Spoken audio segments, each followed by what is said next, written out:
রাজ্যপাল লালগোলার আটরশিয়ার এই যে বিএসএফ ক্যাম্প, এই বিএসএফ ক্যাম্পে এসে তিনি এলাকার মানুষজনের সঙ্গে কথা বললেন এবং এলাকার মানুষজনের সঙ্গে কথা বলার পর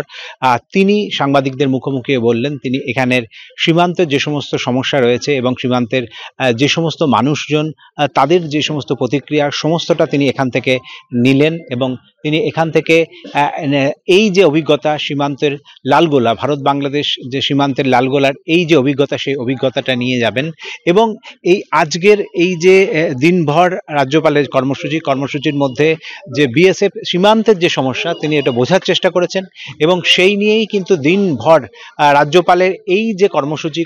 নিয়ে এলাকার মানুষজনও খুব উৎকণ্ঠায় ছিলেন এবং তারা তাদের যে মতামত সেই মতামত রাজ্যপালের কাছে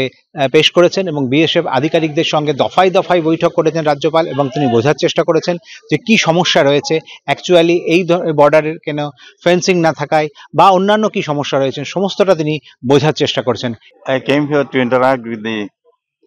brave hearts of BSF and also with the people around to understand their problems and also express my solidarity with them.